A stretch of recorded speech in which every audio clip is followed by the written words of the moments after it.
প্ৰিয় বন্ধুসকল, আপুনি কেতিয়াবা ভাবিছেনে পৃথিৱীৰ প্ৰথম ধৰ্ম কি আছিল? মানুহে প্ৰথমে কোন ধৰ্ম গ্ৰহণ কৰিছিল? পৃথিৱীৰ সৰ্বাধিক পুৰণি ধৰ্ম হিন্দু ধৰ্ম নে খ্ৰীষ্টান ধৰ্ম নে ইছলাম ধৰ্ম? আজিৰ দিনত সৰ্ববৃহৎ ধৰ্ম কোনটো? আজি আমি তিনিটা ধৰ্মৰ গভীৰ তুলনা কৰিম, ইতিহাস, বিশ্বাস আৰু সত্যৰ ভিত্তিত।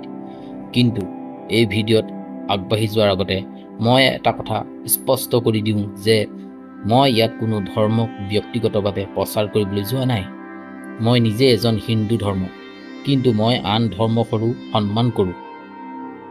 এইটো ধৰ্মৰ মাজতো কোনো যুদ্ধ নহয়, এইটো মাত্ৰ এটা তথ্যপূৰ্ণ ভিডিঅ' য'ত আমি সকলো ধৰ্মৰ পৰম্পৰা, বিশ্বাস আৰু ইতিহাসৰ বিষয়ে জানিম। যদি আপুনি আমাৰ বিমান বৰা মটিভেশ্যন চেনেলত নতুনকৈ আহিছে, তেন্তে ভিডিঅ'টো লাইক এটা কৰি ছাবস্ক্ৰাইব বটনটো নিশ্চয় টিপিব আৰু বেল আইকনটো টিপিবলৈ নাপাহৰিব। ইয়াৰ ফলত আপুনি আমাৰ প্ৰতিটো নতুন ভিডিঅ'ৰ জাননী সৰ্বপ্ৰথমে পাব। তেন্তে আহক আজিৰ ভিডিঅ' আগুৱাই লৈ যাওঁ। প্ৰিয় বন্ধুসকল, আমাৰ ভাৰত এখন ধৰ্মনিৰপেক্ষ দেশ, অৰ্থাৎ আমাৰ দেশ ভাৰতৰ কোনো এটা নিৰ্দিষ্ট ধৰ্ম নাই। ইয়াত সকলো ধৰ্মৰ সন্মান কৰা হয়। দেশৰ সকলো নাগৰিকৰ নিজৰ ধৰ্ম পালন কৰা হয়, প্ৰচাৰ কৰা আৰু বিশ্বাস কৰাৰ স্বাধীনতা আছে। আৰু আজি আমি যি বিষয়ৰ ওপৰত কথা পাতিবলৈ ওলাইছোঁ, হয়তো কেতিয়াবা আপোনাৰ মনতো এই প্ৰশ্ন উঠিছিল যে আমি যি ধৰ্ম মানিছিলোঁ সেই ধৰ্মৰ আৰম্ভণি কেনেকৈ হৈছিল? ইয়াৰ কাৰণ কি আছিল? ধৰ্ম অবিহনে কোনো মানুহ এই পৃথিৱীত জীয়াই থাকিব পাৰে নেকি? আজি আমি এই কথাবোৰ গভীৰভাৱে জানিম। আমি আজি হিন্দু, ইছলাম আৰু খ্ৰীষ্টান ধৰ্মৰ ওপৰত আলোচনা কৰিম। তেন্তে আহক সকলোৱে আজি প্ৰথমে আপোনাক লৈ যাওঁ সেই ধৰ্মৰ ফালে যাৰ আৰম্ভণি এজন ব্যক্তিৰ পৰা আৰম্ভ হৈছিল, যাৰ শিক্ষা, প্ৰেম, ক্ষমা আৰু সেৱাৰ ওপৰত ভিত্তি কৰি গঢ় লৈ উঠিছিল। আমি কথা ক'বলৈ ওলাইছোঁ খ্ৰীষ্টান ধৰ্ম, অৰ্থাৎ খ্ৰীষ্টিয়ানিটিৰ বিষয়ে। খ্ৰীষ্টান ধৰ্মৰ আৰম্ভণি হৈছিল প্ৰভু যীশু খ্ৰীষ্টৰ পৰা, যি প্ৰায় আজি 2000 বছৰ আগৰ ইজৰাইলৰ এখন সৰু অঞ্চলত জন্ম হৈছিল। কোৱা হয় যে যীশু খ্ৰীষ্টই সমাজৰ আটাইতকৈ দৰিদ্ৰ আৰু নিপীড়িত মানুহ গ্ৰহণ কৰিছিল। তেওঁলোকক প্ৰেম, ক্ষমা আৰু ঈশ্বৰৰ প্ৰতি বিশ্বাসৰ পথ দেখুৱাইছিল। তেওঁলোকে মানুহক শিকাইছিল যে ঈশ্বৰ এক আৰু প্ৰতিজন মানুহৰ ঈশ্বৰৰ সন্তান।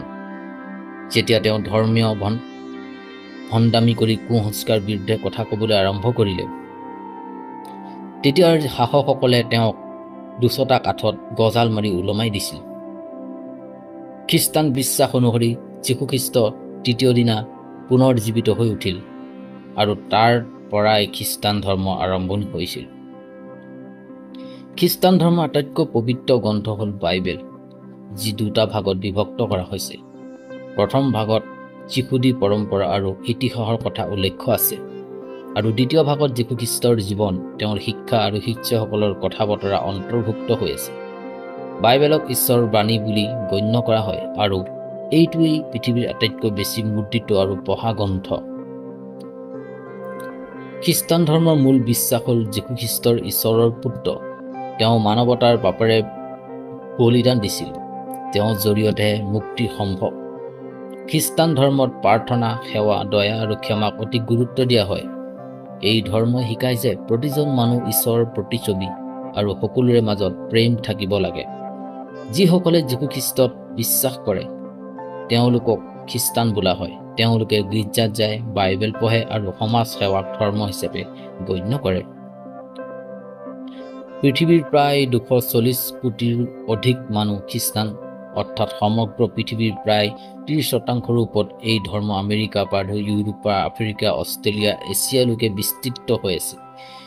খ্ৰীষ্টান ধৰ্মত কেইবাটাও ডাঙৰ উৎসৱ আছে, য'ত আটাইতকৈ প্ৰধান হ'ল খ্ৰীষ্টমাছ, যিহেতু 25 ডিচেম্বৰত পালন কৰা হয়।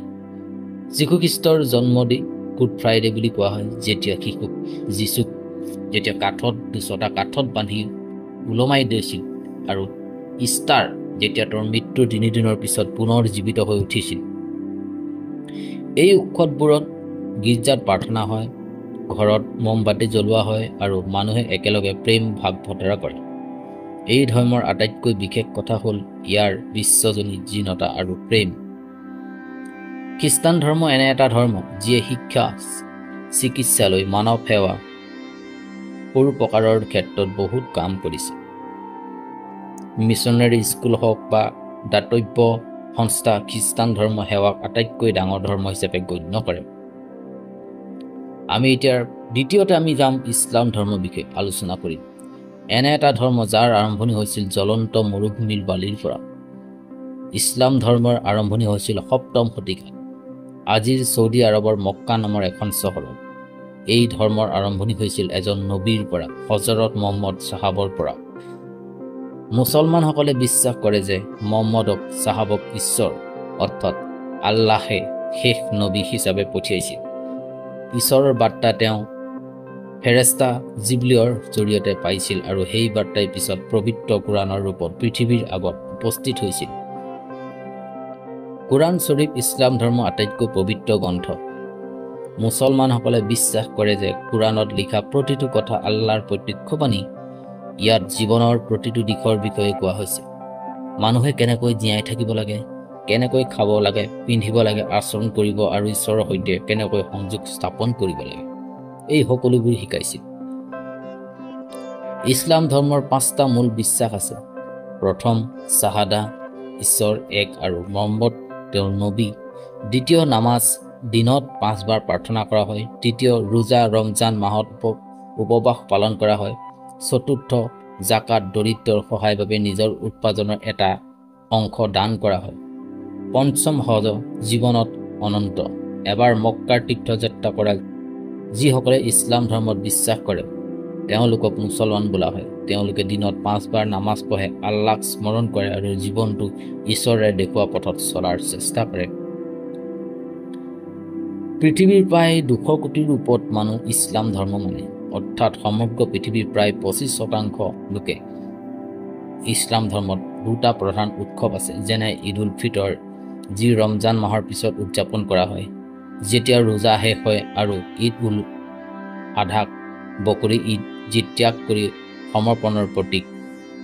এই উৎসৱবোৰত মানুহে মছজিদত গোট খাই সিজনৰ গলা ধৰি সমতা আৰু ভাতৃত্বৰ বাৰ্তা দিয়ে। ইছলাম ধৰ্মৰ এটা অতি শৃংখলাবদ্ধ ধৰ্ম। ই মানুহক শিকায় যে কেনেকৈ সততাৰে জীয়াই থাকিব লাগে, দৰিদ্ৰৰ সহায় কৰিব আৰু প্ৰতিজন মানুহক সমানভাৱে চোৱা শিকায়। ইছলামৰ অৰ্থই হ'ল শান্তি আৰু সমৰ্পণ, অৰ্থাৎ যিয়ে নিজকে সম্পূৰ্ণৰূপে ঈশ্বৰৰ হাতত সমৰ্পণ কৰে। ইছলামে কয়, যদি তুমি ঈশ্বৰক ভাল পোৱা তেন্তে মানৱতাক প্ৰেম কৰিবলৈ শিকা। এতিয়া আমি কথা ক'ম সেই ধৰ্মৰ বিষয়ে, যাক কোনো এজন ব্যক্তিয়ে আৰম্ভ কৰা নাছিল আৰু কোনো এখন গ্ৰন্থটো সীমাবদ্ধ কৰিব নোৱাৰি। আমি কথা আলোচনা কৰিবলৈ গৈছোঁ হিন্দু ধৰ্মৰ বিষয়ে, যাক সনাতন ধৰ্ম বুলিও কোৱা হয়। হিন্দু ধৰ্মৰ আৰম্ভণিৰ কোনো নিৰ্দিষ্ট তাৰিখ নাই। ইয়াক পৃথিৱীৰ আটাইতকৈ পুৰণি জীৱিত ধৰ্ম বুলি গণ্য কৰা হয়। ইয়াৰ শিপা আমি হিন্দু উপত্যকা সভ্যতা, বৈদিক সভ্যতাত পাওঁ। এই ধৰ্মই হাজাৰ হাজাৰ বছৰ ধৰি লাহে লাহে গঢ় লৈ উঠিছিল ঋষি, মুনি, তপস্বী আৰু সাধাৰণ মানুহৰ অভিজ্ঞতাৰ জৰিয়তে। হিন্দু ধৰ্মৰ আটাইতকৈ পুৰণি বেদ ঋগ্বেদ প্ৰায় 15,000 পৰা 2000 খ্ৰীষ্টাব্দত ৰচিত হৈছিল। এই বেদ কেৱল পূজা অৰ্চনা নহয়, জীৱন জীয়াই থকাৰ বিজ্ঞান। হিন্দু ধৰ্ম কেৱল এটা ধৰ্ম নহয়, এটা জীৱনশৈলী। হিন্দু ধৰ্মত 4টা মূল নীতি অতি গুৰুত্বপূৰ্ণ। প্ৰথম, কৰ্ম, যেনে কৰ্ম কৰিবা তেনে ফল পাবা। দ্বিতীয়, পূৰ্ণজন্ম, আত্মাৰ অমৰ, শৰীৰ সলনি হয়। তৃতীয়, মুখ্য, জন্মৰ মৃত্যুৰ চক্ৰৰ পৰা মুক্তি। আৰু চতুৰ্থ, ধৰ্ম প্ৰতিজন মানুহৰ সঠিক কৰ্তব্য। এই ধৰ্মই মানুহক প্ৰকৃতি, আত্মা আৰু বিশ্বৰ মাজৰ সম্পৰ্ক বুজাৰ পথ দেখুৱায়। হিন্দু ধৰ্মৰ এটা বিশেষ কথা হ'ল ইয়াত এক নহয় বহুতো দেৱ দেৱীৰ পূজা কৰা হয়, কিন্তু প্ৰত্যেকক একেটা পৰম শক্তি বুলি গণ্য কৰা হয়।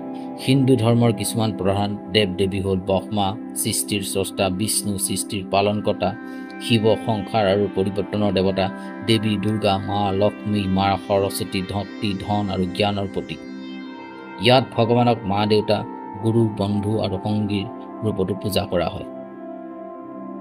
হিন্দু ধৰ্মৰ 4খন বেদ আছে: ঋগ্বেদ, সামবেদ, যজুৰ্বেদ আৰু অথৰ্ববেদ বেদ। জ্ঞানৰ স্তম্ভ। ইয়াৰ পিছত উপনিষদ, পুৰাণ, ৰামায়ণ আৰু মহাভাৰতৰ দৰে গ্ৰন্থই এই ধৰ্মক আৰু বিস্তৃত কৰিছে। মহাভাৰতৰ অংশ ভাগৱত গীতাত আজিও সমগ্ৰ পৃথিৱীত পঢ়া আৰু মানি চলা হয়।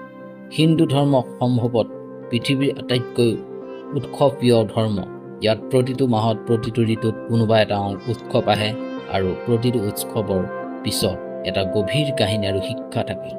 দীপাৱলী অন্ধকাৰৰ পৰা পোহৰ দিশে, হোলী ৰঙৰ উৎসৱ, বেয়াৰ ওপৰত ভালৰ জয়, নৱৰাত্ৰি শক্তিৰ উপাসনা, ৰক্ষাবন্ধন, জন্মাষ্টমী, শিৱৰাত্ৰি, গণেশ চতুৰ্থী প্ৰতিটো উৎসৱত এটা নতুন অৰ্থ লৈ আহে।